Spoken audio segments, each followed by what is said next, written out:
તો ગુજરાતમાં ભારે વરસાદ બાદ જળાશયોમાં પણ આવક થઈ છે। રાજ્યના 206 ડેમમાંથી 108 ડેમ સંપૂર્ણ ભરાયા છે। હાઈ એલર્ટ જાહેર કરાયું છે। ગુજરાતની જીવાદોરી સમાન સરદાર સરોવર ડેમમાં 85%થી વધુ જળસંગ્રહ છે।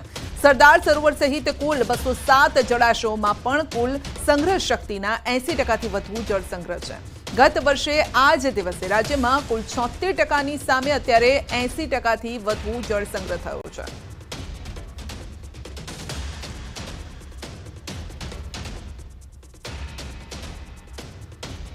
રાજકોટના ઉપલેટાના ગ્રામ્ય વિસ્તારમાં ભારે વરસાદના કારણે કોઝવેનું ધોવાણ થયું છે।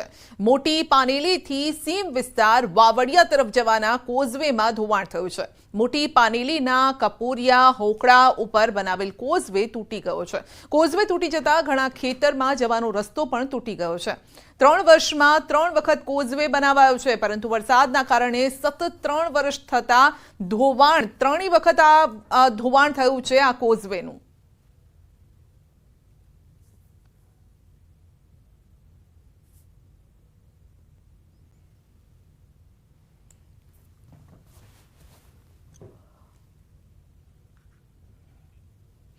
તો વરસાદનો વિરામ છતાં હજુ સુધી વરસાદી પાણી ઓસર્યા નથી। કચ્છમાં હાલ વરસાદનો વિરામ છે, છતાં પણ ઘણા ભાગો હજુ પણ તરબોળ છે।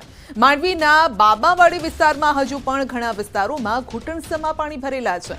માંડવીના બાબાવાડીમાં ઘૂંટણસમા પાણી ભરેલા હોવાથી રહીશો પરેશાન છે।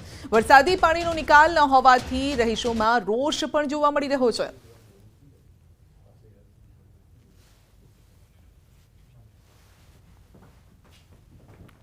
અરવલ્લી જિલ્લાના મોડાસા તાલુકાના મડાસણા કંપા ગામમાં છેલ્લા 3 દિવસમાં સતત વરસેલા 7 ઇંચ વરસાદે ગામના ખેડૂતોના ખેતરમાં તારાજી સર્જી છે।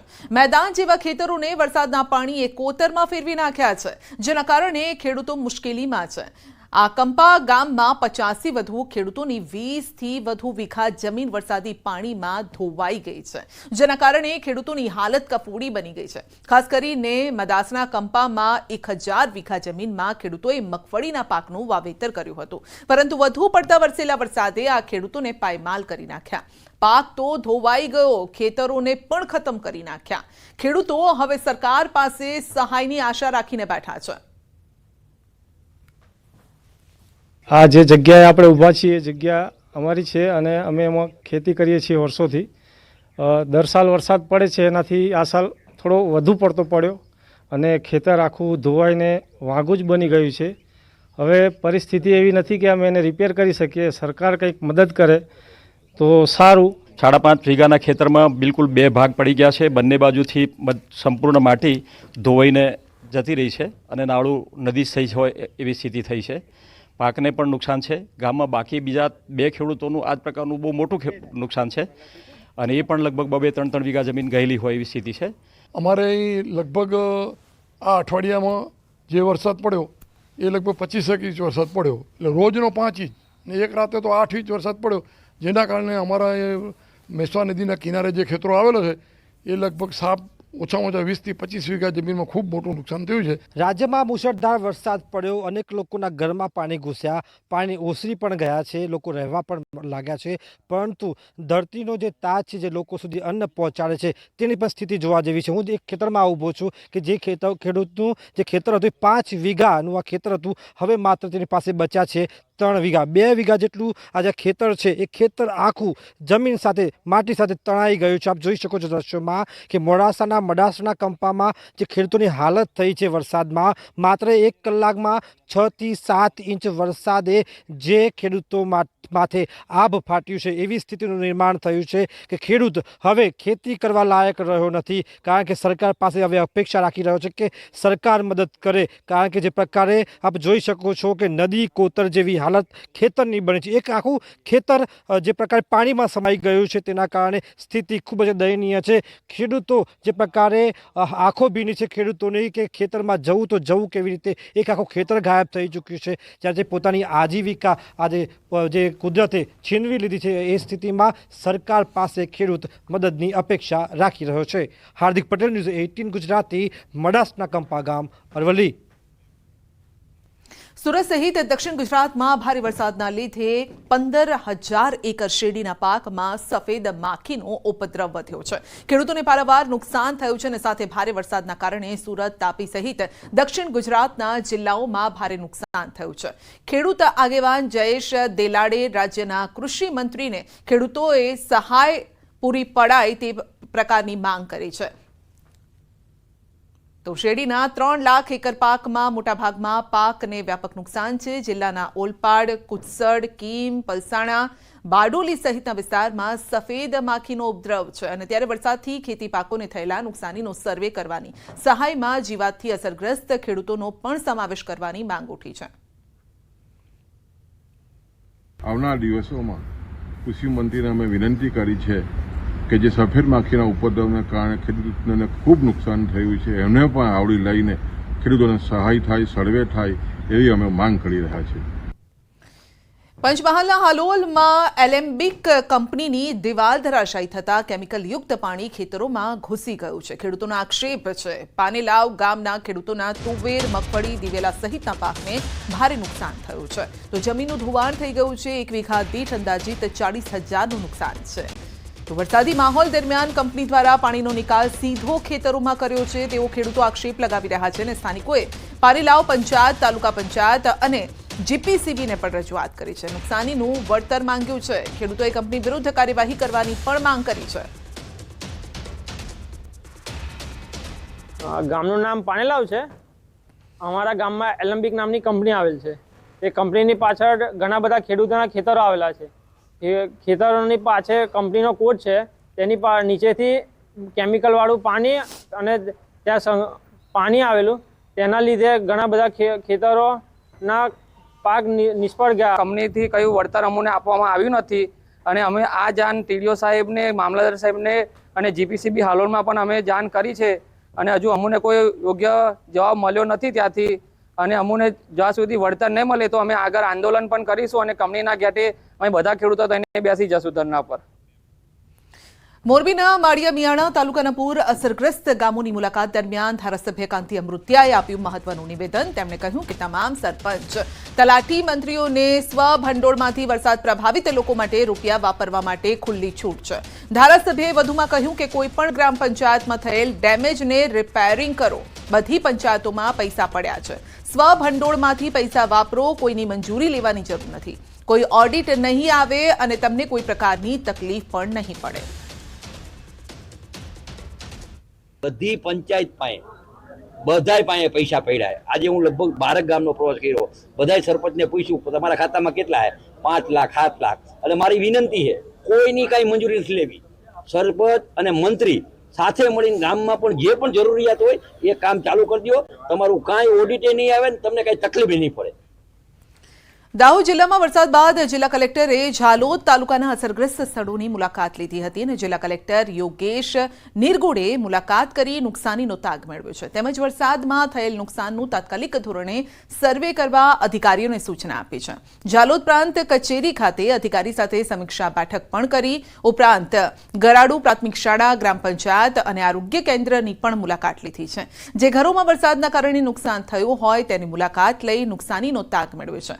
અસરગ્રસ્તને વળતર મળે તે માટેની કામગીરી જલ્દીથી પૂર્ણ કરવા માટે કર્મચારીઓને સૂચના અપાઈ છે. પણ રોડ રસ્તાઓ ખરાબ થઈ ગયા હોય એના ઉપર પેચવર્કની કામગીરી તાત્કાલિક ધોરણે થાય એના માટે પણ લોકલ વહીવટીતંત્રને સૂચના આપવામાં આવેલ છે. વરસાદના કારણે જે ઘરોને નુકસાન વગેરે થયું છે એની પણ મુલાકાત લેવામાં આવેલી છે. તો વહીવટીતંત્ર સારી રીતે કામ કરી રહ્યું છે અને જે કંઈ સર્વેની કામગીરી છે તાત્કાલિક ધોરણે પૂર્ણ કરવા માટે પ્રયત્ન કરે. રાજ્યમાં ધોધમાર વરસાદના પગલે અનેક વિસ્તારમાં પૂરની સ્થિતિ નિર્માણ પામી. અનેક વરસાદના વિરામ બાદ પણ હજુ અનેક વિસ્તારો એવા છે કે જે જળમગ્ન છે. સુરેન્દ્રનગરનું ગામ હજુ પણ પાણીની અંદર ડૂબેલું છે. લોકોના ઘરમાં પાણી છે. બીજી તરફ ગીર સોમનાથમાં પ્રાચી તીર્થ છેલ્લા 7 દિવસથી જળમગ્ન છે. માધવરાયજીની મૂર્તિ પણ 5 થી 7 ફૂટ પાણીની અંદર છે. બીજી તરફ જામનગરના ખેતરોમાં પણ હજુ પાણી નથી ઓસર્યા. જૂનાગઢમાં અંતિમ યાત્રામાં પણ પાણી વચ્ચેથી લોકો જવા માટે મજબૂર છે.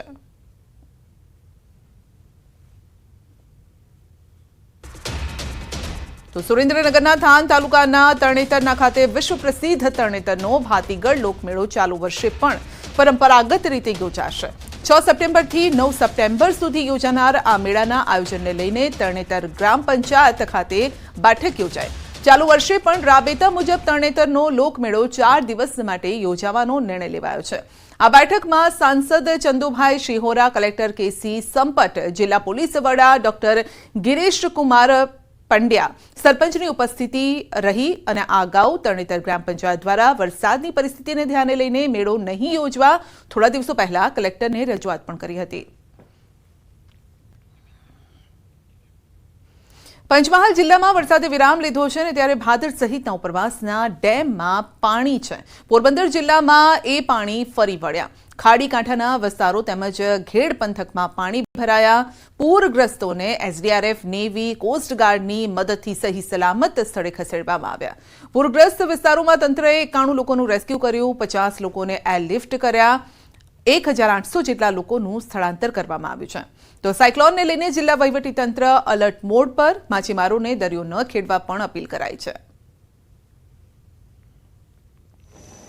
SDRF, police, marine commando force, navy અને કોસ્ટગાર્ડ આમ તમામ એજન્સીઓની મદદથી જ્યાં જે પ્રકારની પરિસ્થિતિ હતી એ પ્રમાણે રેસ્ક્યુ ઓપરેશન હાથ ધરવામાં આવેલા છે। કેટલીક જગ્યાએ બોટ દ્વારા સ્થાનિક તરવૈયાઓની મદદ લઈને પણ લોકોને વાડી વિસ્તારમાંથી રેસ્ક્યુ કરી અને સલામત જગ્યાએ ખસેડાયેલા છે। જે લોકો વાડી વિસ્તારમાં કેવા ફસાયેલા હતા એવા લોકોના જીવ બચાવવા માટે રેસ્ક્યુ ઓપરેશન કર્યા છે અને એવા કુલ આપણે 91 લોકોને આપણે રેસ્ક્યુ કરીને એમના જીવન બચાવ્યા છે। ના 91 પૈકી 50 વ્યક્તિ એવી છે કે જેમને આપણે કોસ્ટગાર્ડ દ્વારા એરલિફ્ટિંગથી બચાવ્યા છે। ભરૂચમાં ચોમાસામાં રસ્તાની બદતર હાલત થઈ છે। મોટાભાગના તમામ વિસ્તારોના માર્ગ બિસ્માર બન્યા છે। બિસ્માર માર્ગના પગલે શહેરમાં ટ્રાફિક જામની વિકટ સમસ્યા છે। વાહન ચાલકોને પારાવાર મુશ્કેલી વેઠવાનો વારો આવ્યો છે। બિસ્માર માર્ગના આકાશી દ્રશ્યો પણ સામે આવ્યા છે। એક તો ટ્રાફિક જામ છે, રસ્તાના હાલ પણ ખસ્તા થઈ ગયા છે અને જેના કારણે અકસ્માતનો ભય પણ લોકોને રહે છે।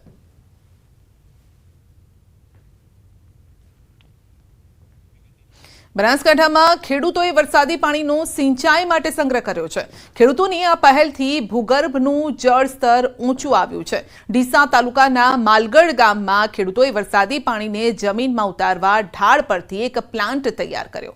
આ પાણીના કારણે બોરવેલ રિચાર્જ થઈ રહ્યા છે। ખેડૂતોનું કહેવું છે કે પહેલા ખેતરોમાં ઘૂંટણસમાં પાણી ભરાઈ જતા, વાવેતરનો ખર્ચો પણ માથે પડતો, પરંતુ ધારાસભ્યના માર્ગદર્શન હેઠળ સરકારી યોજનાની મદદથી વરસાદી પાણીના સંગ્રહ માટે ચેનલ તૈયાર કરી છે, જેના દ્વારા પાણીનું તળ પણ ઊંચું આવ્યું છે અને આ પાણીનો ઉપયોગ ખેતીમાં કરી શકાય છે। બનાસકાંઠામાં પાણીની સમસ્યા વિકટ છે અને ત્યારે બધા જ ખેડૂતો આ રીતે પાણીનો સંગ્રહ કરે તો ખેતીમાં પણ ફાયદો થાય। અમારા ખેતરમાં ખૂબ બધું પાણી ભરાતું હતું। 20 વીઘા જગ્યા છે મારે। પછી અમે પરવીનભાઈએ કહે કે સરકારી લાભ મળે છે મનરેગા અંતર્ગત, એટલે પછી અમે ચેમ્બર બનાવ્યું 9x9નું 9 ફૂટ ઊંડું। એમાં ગેવલ, કપચી ને કોલસા ને એવું બધું નાખી પાણી 20 વીઘાનું મારું એક જ ઢાળ કરી ચેમ્બર સુધી લાવ્યું। એ ચેમ્બરથી સીધો જૂના બોરવેલમાં રિચાર્જ થાય। ડીસાના ધારાસભ્ય શ્રી પરવીનભાઈ માળીએ પાણીનું જળ ભૂગર્ભ કરવાનું સિસ્ટમ કર્યું છે। એના લીધે ખેડૂતો ખેતરની અંદર કે એના ઘરની આજુબાજુ કુંડીઓ બનાવી ગેવલ ભાઠા નાખી, પથ્થર નાખી અને એ પાણી બોરની અંદર મૂકે છે, એટલે અમારે ખેતરનું પણ પાણી નિકાલ થઈ જાય અને એ પાણી જમીનની અંદર જાય, એના લીધે અમારું પણ તળ પણ અધર આવી જાય છે। એના લીધે આવા દરેક ખેડૂતોને નમ્ર વિનંતી છે કે આવી સિસ્ટમ કરો એટલે આપણા તળ ઊંચા આવી જાય અને આપણું પાકને પણ નુકસાન ના થાય।